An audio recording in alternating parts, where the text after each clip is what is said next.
Hey, waktunya dengerin podcast Anti Was-Was yang dipersembahkan oleh Smart Friend Community.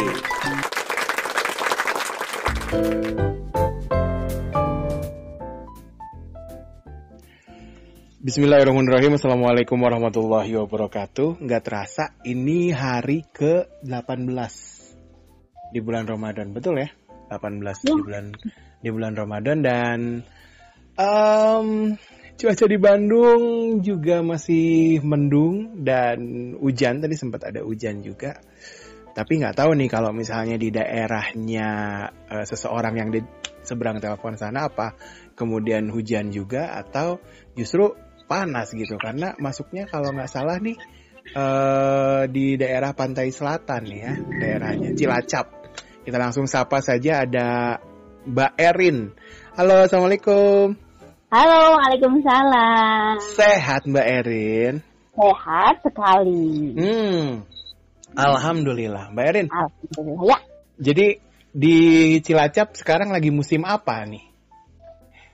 Di sini kemarin sempat hujan, tetapi tidak yang hujan berkesinambungan karena itu cuma 2 hari, kemudian selebihnya panas sekali.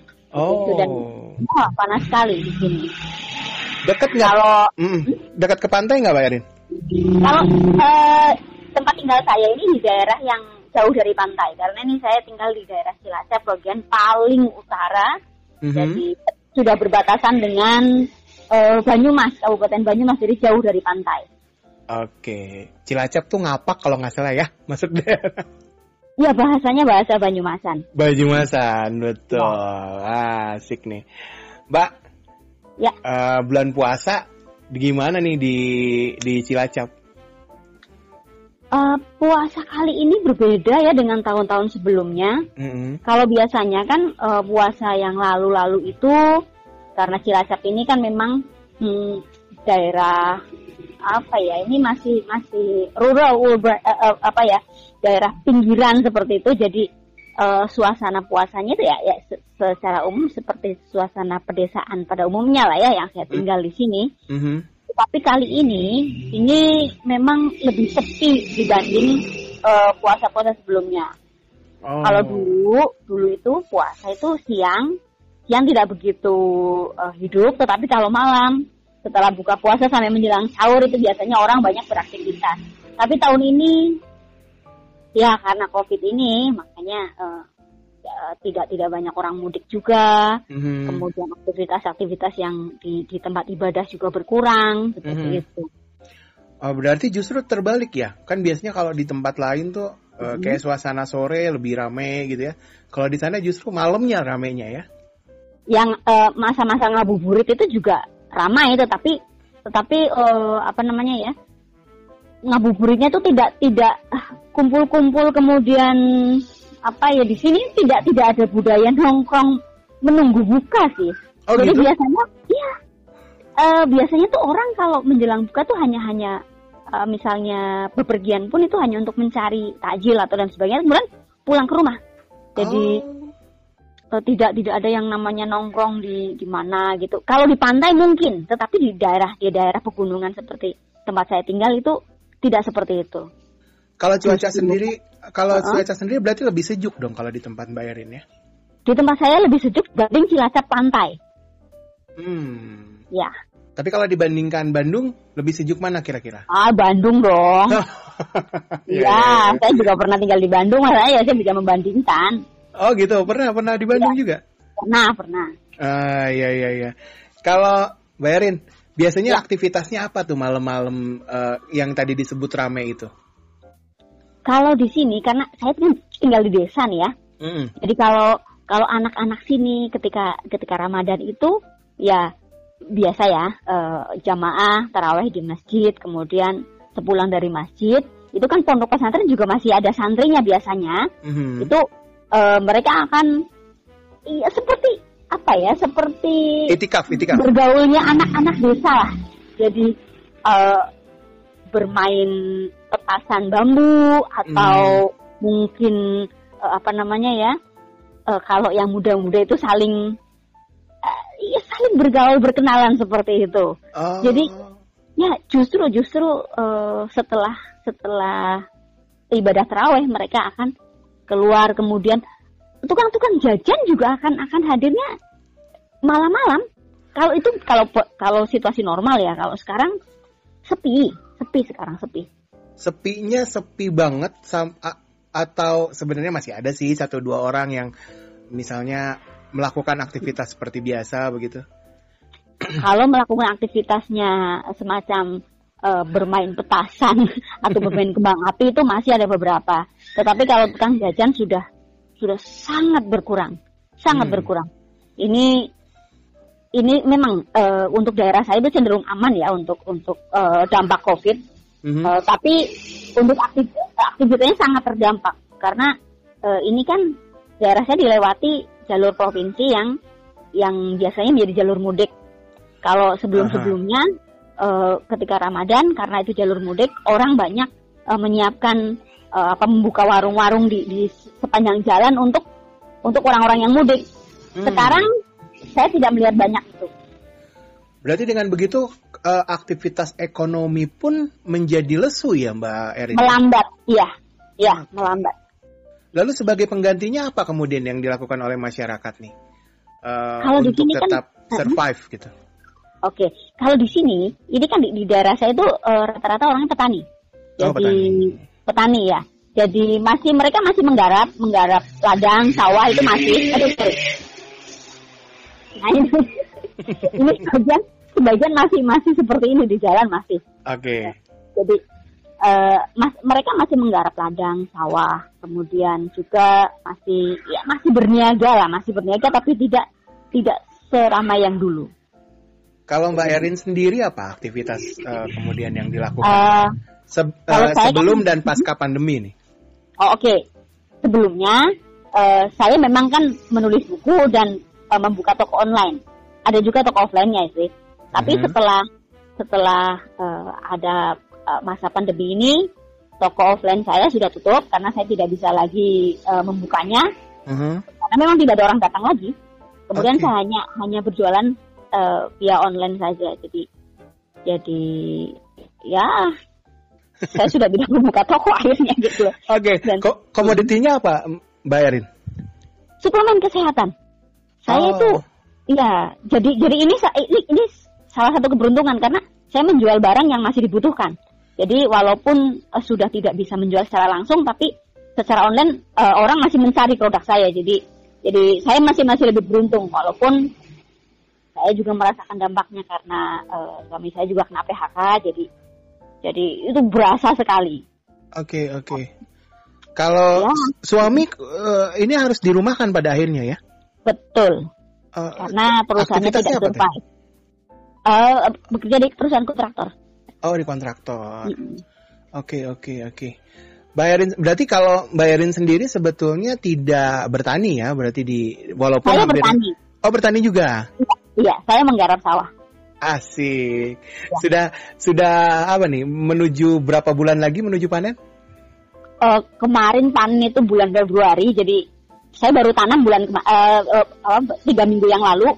Jadi ini sekarang sedang musim memupuk dan memelihara saja. Jadi masih lama lah untuk panen kembali. Apa sih Mbak yang terasa enaknya dari bertani Mbak? Jadi saya kan mantan TKW ya. Jadi dulu saya pernah menjadi TKW 3 tahun. Kemudian setelah pulang dari luar negeri, itu investasi pertama saya itu adalah di ladang pertanian.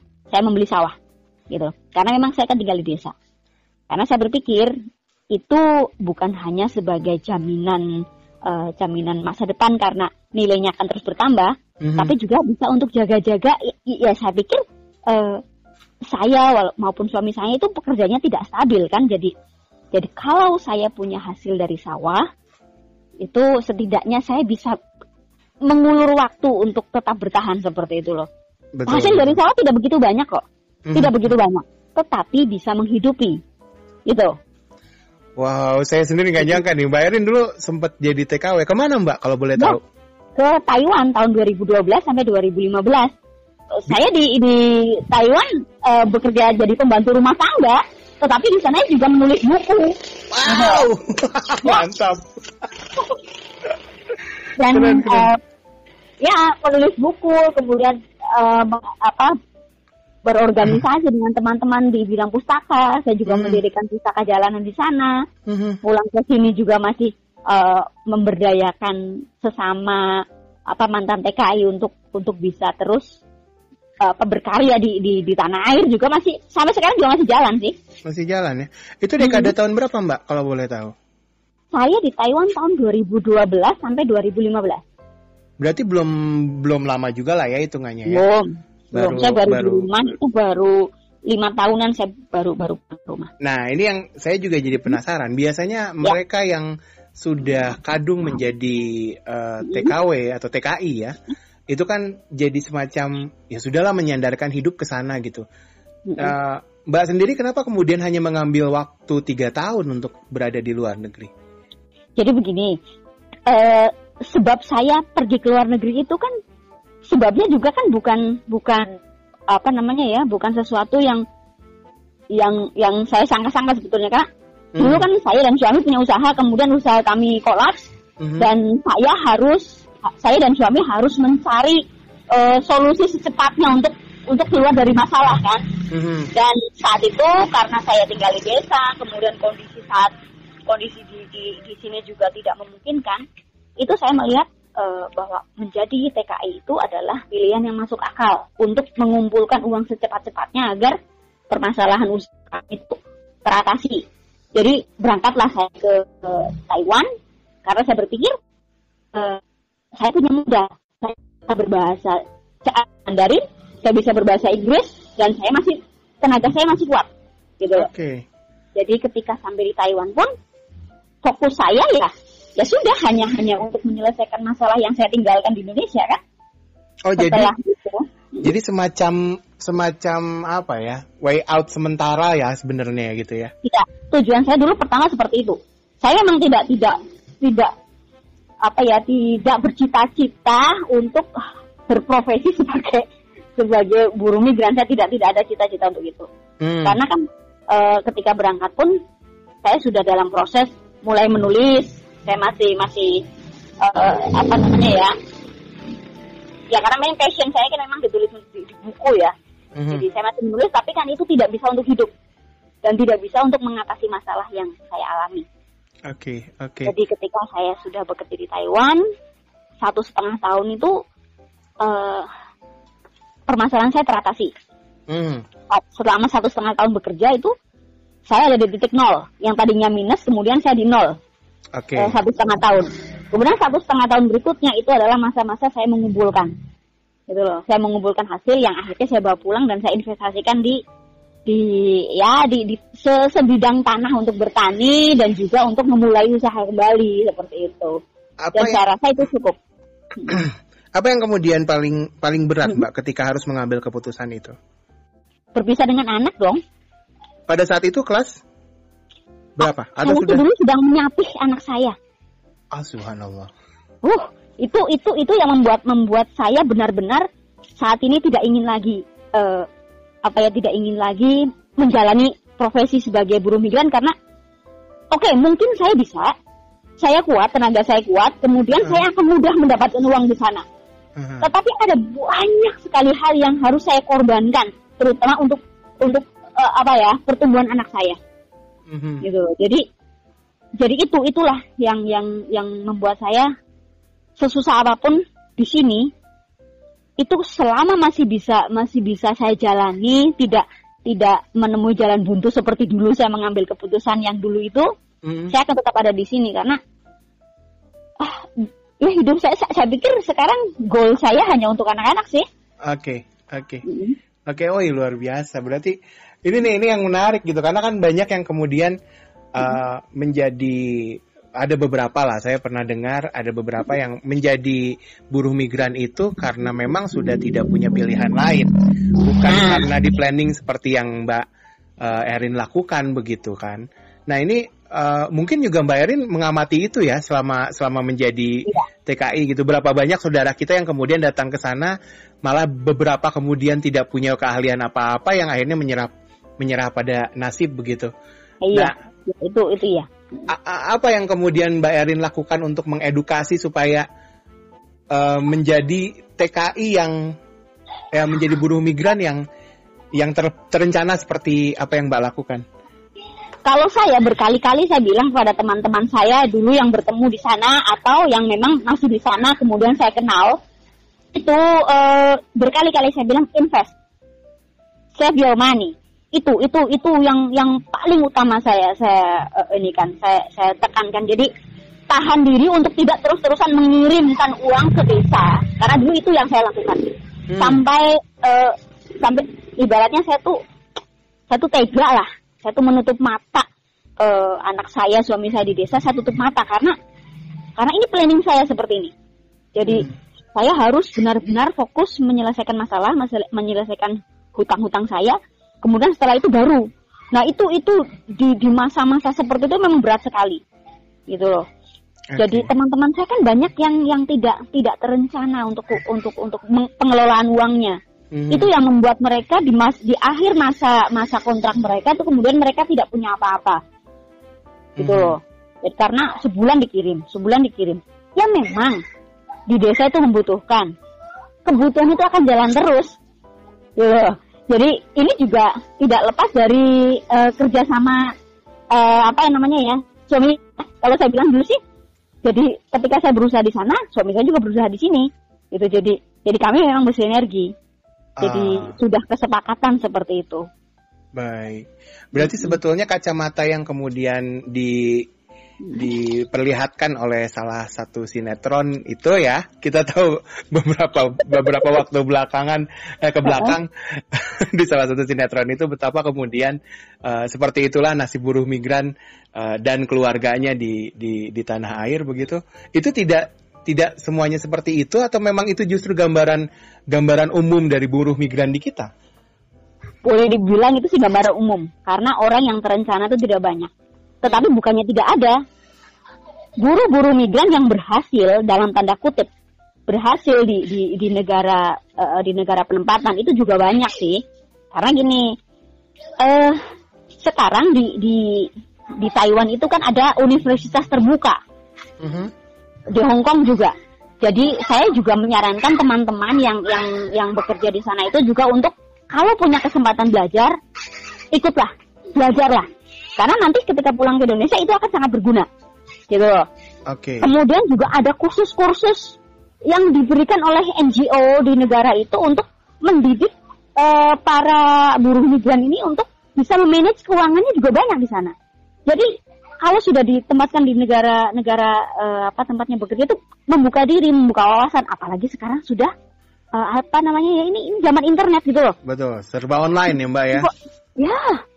Jadi orang sana juga sudah terbuka kok. Sudah terbuka pikirannya, sudah terbuka mindsetnya untuk mengizinkan pekerja-pekerjanya juga belajar. Oke. Begitu. Dulu saya mendapatkan pasien yang tidak bisa saya tinggal 24 jam. Saya merawat orang yang sudah sakit, sudah tua dan sakit. Tapi gini, walaupun saya tidak diizinkan untuk keluar atau untuk liburan, bahkan untuk liburan, tapi mereka mengizinkan saya membaca buku. Gitu loh. Jadi itu yang saya manfaatkan. Latar belakang pendidikan berarti berpengaruh juga ya Mbak ya. Betul. Dari si TKW atau TKI-nya itu ya. Iya. Tapi kalau saya rasa sekarang sih orang yang bekerja di DKI itu minimal itu SMA kok. Kalau Mbak sendiri waktu berangkat? Kenapa? Pendidikan terakhir? Saya SMA. Oh SMA. Saya pernah kuliah tapi tidak jadi. Tidak sampai lulus dan saya tidak meneruskannya jadi. Lantas belajar. Saya tipikal orang yang tidak betah di sekolah formal sih ya. Jadi, saya belajar banyak hal tapi tidak di sekolah formal itu saja sih sebetulnya. Termasuk belajar bahasa Mandarin dan bahasa Inggris itu ya? Betul banget itu. Itu saya pelajari tapi ya itu kelemahan saya memang tidak ya ada kan orang seperti itu. Saya nggak bisa membela diri ataupun menjelaskan apapun. Tapi yang jelas memang saya tidak bisa diam di satu sekolah yang formal seperti itu. Tapi saya tidak menganjurkan itu juga untuk anak-anak saya. Karena saya merasakan sendiri susahnya tidak ada ijazah formal itu susah sekali. Walaupun cuma selembar kertas, tapi itu ya berpengaruh ya sebenarnya ya. Iya. Mbak Erin, apakah kemudian negara-negara kita jarang sekali mendengar kasus-kasus miris dari negara-negara Asia Timur untuk TKI dan TKW ya. Kita semua macam Taiwan, Hong Kong gitu. Cina daratan juga tidak pernah kita dengar ada cerita miris. Apakah memang itu juga yang jadi alasan Mbak Erin memilih ke sana? Sebenarnya gini, saya itu memilih ke Taiwan dulu itu ya karena saya merasa dulu kan ada saudara saya di sana gitu loh. Ada saudara saya yang dari sana, alasan saya memilih. Kemudian yang kedua, ya karena hal itu juga karena saya memang tidak mendengar ada masalah dalam tanda kutip di sana. Tapi kalau di sana sendiri sebenarnya ada masalah. Cuma memang seleksi di Indonesianya sendiri kan juga berpengaruh. Jadi orang mendaftar ke Taiwan itu kan persyaratannya itu minimal SMP. Kemudian kalau ke Saudi Arabia memang sudah tutup ya. Tetapi kalau yang dulu-dulu memang bermasalah di sana ya. Jadi orang yang memang pergi ke Taiwan atau ke Hong Kong itu orang-orang yang cukup teredukasi saya pikir. Jadi karena itulah kemudian juga jadi mereka juga jadi lebih, kalau saya boleh bilang itu lebih bisa membawa diri apa ya. Kemudian juga kultur negara itu, kultur masyarakat di negara itu. Jadi kalau di sana itu mengambil seorang asisten, mengambil seorang pembantu itu tidak serta-merta menganggapnya sebagai budak gitu. Kita rekan. Memang ada yang tetap saja tidak menghargai ya. Tetapi karena umumnya sih mereka sudah menghargai saya, menghargai kami asisten dan pembantu itu sebagai orang yang mereka sewa untuk membantu, jadi bukan untuk yang mereka suruh-suruh. Oke. Gitu loh. Karena ada membutuhkan ya simbiosis mutualisme mungkin ya. Betul. Berarti ada pengaruh latar belakang budaya juga kemudian yang mendukung itu ya. Iya. Kultur masyarakat di sana itu juga tidak lah. Memang mereka lebih terbuka sih. Oke. Baik. Aduh, ini saya kayaknya mesti minta sesi khusus nih untuk ngobrolin ini kita ya. Karena tadi saya mau protes, ini mau ngobrolin soal ngabuburit puasa di sini atau jadi soal. Tapi enggak, memang di podcast ini kita akan cerita banyak hal. Jadi kita juga ingin tahu apa kemudian siapa saja orang-orang yang ada di Smartfriend Community ini. Latar belakangnya kan banyak sekali, termasuk saya juga amazed gitu. Oh, luar biasa nih apa yang bisa saya obrolin malam ini. Nah, Mbak Erin, apa yang kemudian membuat Mbak Erin mau bergabung dengan Smartfriend Community? Jadi dulu ketika saya ditawari langsung itu kan yang menawari itu orang Perpusda Cilacap yang dihubungi oleh Mas Wildan di Bandung itu. Bandung atau mana ya Mas Wildan itu? Iya, Bandung Barat. Teman saya di forum literasi. Jadi ketika saya tahu bahwa Smartfriend Community itu berhubungan dengan orang-orang komunitas literasi, ya saya mau dong bergabung karena saya bergiat di situ. Oke. Ya. Akhirnya bergabung tahun berapa, Mbak? Kemarin kan ini untuk Smartfriend Community Cilacap itu kan tahun Februari tahun 2020. Oh, baru ya, Mbak? Iya, kalau Cilacap baru memang. Iya. Tapi kegiatan literasinya saya sudah dari dulu sih. Saya mendirikan perpustakaan sejak tahun berapa tuh? Anak saya masih 2009 saya sudah membuka perpustakaan umum di sini di desa. Wow, mantap. Mbak Erin, boleh dong terakhir berikan pesan sepatah dua patah kata untuk kemudian memotivasi teman-teman yang mendengarkan ini, jika memang mau memutuskan jadi buruh migran, seperti apa begitu misalnya, ya apa yang harus dilakukan?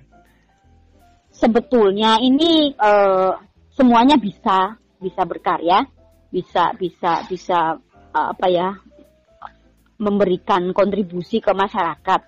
Yang mesti harus dilihat itu, yang harus dilihat dari keadaan sekarang itu kan, kita tahu lah sekarang keadaannya sedang susah ya. Di mana-mana saya juga mau mengeluh bagaimana, semua orang juga merasakan yang sama. Betul. Tapi sebisa mungkin itu janganlah jadi beban. Kalaupun tidak bisa membantu, janganlah jadi beban. Artinya ya setidaknya mampukan diri untuk menolong diri sendiri dulu. Janganlah jadi beban. Untuk kemudian kalau bisa berbuat lebih, mulailah dari orang terdekat. Orang yang bisa dijangkau dengan tangan dan pandangan. Itu saja dulu sebetulnya. Oke. Karena situasinya sedang chaos seperti ini, jadi saya pikir kalau mau berbuat sesuatu itu lihatlah sekeliling dulu. Tolonglah orang-orang yang bisa dijangkau dengan tangan dan pandangan kita saja dulu. Oke. Setelah itu itu akan membesar dengan sendirinya kok. Karena kebaikan itu kan kalau diberikan itu seperti api.